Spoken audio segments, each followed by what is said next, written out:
시작해요. 좋은 아침입니다.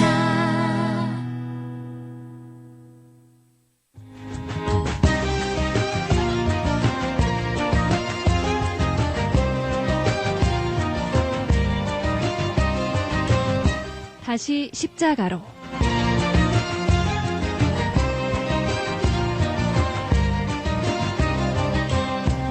다시 십자가로 매주 이 시간에는 우리의 신앙을 일상의 삶 속에서 적용해보는 다시 십자가로 캠페인을 벌이고 있습니다. 극동방송 애청자들의 삶과 신앙이 일치가 되는데 도움이 되면 좋겠다는 바람으로 이 시간을 진행해 가고 계신데요.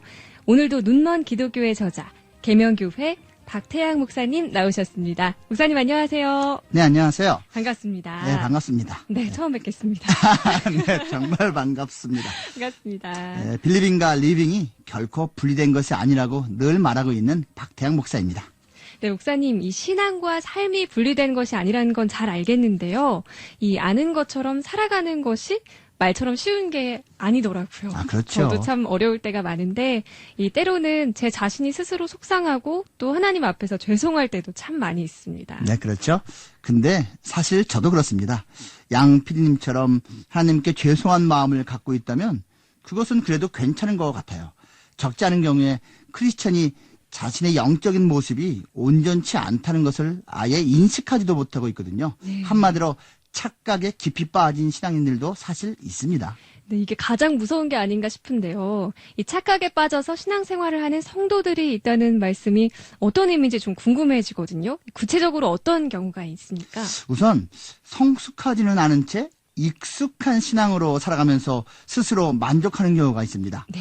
성숙은 하나님 닮음이죠. 그리고 네. 예수님과 동행하는 그만큼 되는 것이잖아요. 그렇죠. 그런데 교회 생활을 오래 해서 여러 가지 종교적인 모습에 익숙한 모습을 마치 성숙한 것인 양 스스로 착각하는 경우가 있다는 거죠. 네, 이게 가장 큰 함정이 아닐까 싶은데요. 이 성숙한 것과 익숙한 것은 결코 같은 것이 아니잖아요. 아니죠. 그러니까 내가 기도를 능숙하게 하고 성경 지식이 풍부하고 교회에서 어떤 책임을 맡고 있다는 게 내가 성숙한 시간을 갖고 있다는, 신앙을 갖고 있다는 보장은 아닌 거군요. 네, 맞습니다. 성숙한 신앙은 성령의 열매로 나타납니다. 네.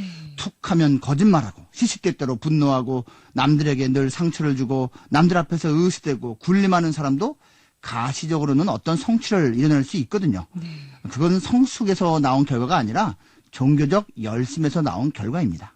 그러니까 우리는 익숙한 신앙인이 아니라 성숙한 신앙인으로 살아야 하는 거겠네요. 그렇죠. 저부터 잊지 않아야 될 것 같은데요. 또 우리가 착각하고 있는 게 뭔가 있을까요? 네, 다음으로 신앙과 신념을 잘 구분하면 좋겠습니다. 네, 이 신앙과 신념, 어떤 차이가 있을지 궁금해지는데요. 네, 비슷한 것 같지만 약간 차이가 있는 거 느껴지시죠? 네. 신앙은요, 하나님께 자신을 맞추는 것이고요. 네. 신념은 자기 스스로에게 자신을 맞추는 겁니다. 이게 사실은 엄청나게 다른 것이거든요. 보통 우리는 신념을 갖고 있지 않나 이런 생각도 하게 되네요. 그렇죠. 내가 네. 지금 신앙을 따라 살고 있는 것인지 아니면 신념을 따라 살고 있는 것인지를 진지하게 생각해 볼 줄 알아야 할 것입니다. 이게 참 어려운 게 내가 지금 정말 신앙을 가지고 하나님을 바라보고 있는 것인지 아니면 내가 원하는 것에 하나님을 맞추고 있는 것인지 나조차도 헷갈릴 때가 많아서 이걸 구분하는 방법을 좀 배웠으면 좋겠거든요. 아이고, 이게 네. 의외로 아주 간단합니다. 그런가요? 내가 지금 성경 말씀을 절대 진리로 믿고 따라가고 있다면 하나님 신앙으로 사는 것이고요. 네. 성경 말씀은 그냥 내가 필요할 때 선택해서 사용하는 괜찮은 가르침 정도로 생각하고 있다면 그것은 나의 신념으로 사는 겁니다.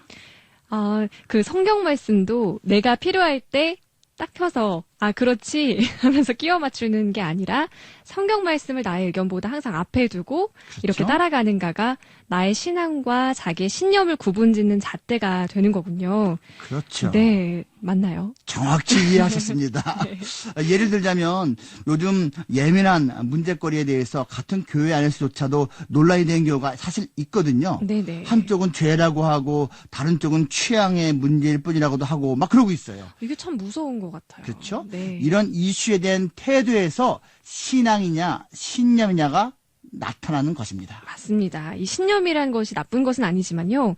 우리는 하나님의 백성이고 주님을 따라 살아가는 자녀들이기 때문에 우리가 이런 착각은 조심을 해야 될 것 같은데 네, 또 그렇죠. 어떤 것들이 조심해야 될 것들이 있을까요? 신앙과 신념의 차이와 비슷한 것이 또 있는데요. 네. 바로 회개와 반성입니다. 이건 정말 헷갈리네요. 아유, 왜요?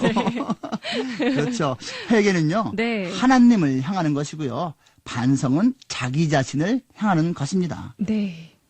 이렇게 우리가 회개한다라고 하면서 사실은 하나님께 다시 한번 새롭게 거듭나서 나아가는 것이 아니라 자기 반성에 그칠 때가 참 많이 있거든요. 그렇죠. 그래서 이 차이들도 좀 짚어주셨으면 좋겠어요. 네. 세상에서 흔히 말하는 후회, 반성, 자기 성찰, 이런 거 나쁜 거 아닙니다. 네. 하지만 회개와는 확실히 다른 것이거든요. 기독교에서 말하는 회개는 하나님 앞에서 자신을 다 드러내는 겁니다. 자기가 주인 되어서 말하고 행동한 모든 것에 대해 용서를 구하고 하나님을 삶의 주인으로 제대로 모시고 살겠다는 다짐을 하는 것이죠. 하나님을 모르는 사람은 도저히 할 수 없는 겁니다. 네, 우리가 아무리 뭔가를 후회하고 반성하고 삶을 돌아본다고 해도 이건 또 하나님을 모르는 분들도 해오는 반성이고요. 그렇죠. 네, 그 가운데 하나님이 중심이 되어 있지 않으면 그것은 신앙이 아니라는 말씀이시죠. 그렇죠. 흔히 하는 후회와 반성은 누구라도 할 수 있습니다. 네. 하나님을 대적하는 사람도 그렇게 할 수 있습니다. 좀 극단적이긴 하지만 가룟 유다를 생각해 보시기 바랍니다. 가룟 유다는 예수님을 은삼심에 팔아버린 후에 뼈저리게 후회했습니다. 네. 그리고 죄책감으로 스스로 목매달아서 죽었죠. 안타깝지만 그것은 회개가 아닌 단순한 양심의 가책이었을 뿐입니다. 네. 이렇게 예를 들어 주시니까 어떤 것인지 조금은 이해가 되는데요. 이 크리스천은 반성을 넘어서 회개를 하고 하나님 앞에 올바로 설 수 있는 그런 삶을 살아야겠습니다. 그렇죠. 네, 오늘 정말 유익한 내용들을 전해 주셨는데요. 성숙과 익숙은 다른 것이다. 다른 것이죠. 그리고 신앙과 신념은 다른 것이다. 그렇죠. 그리고 회개와 후회는 다른 것이다. 맞습니다. 네, 정말 중요한 세 가지를 짚어주셨는데요. 이 가르침을 잘 명심하겠습니다. 오늘도 함께해 주셔서 고맙습니다. 지금까지 계명교회를 심우하고 계시는 박태양 목사님이셨습니다. 다시 십자가로, 진짜 대한민국 교회가 다시 십자가로 돌아가면 참 좋겠습니다. 감사합니다. 안녕히 계세요.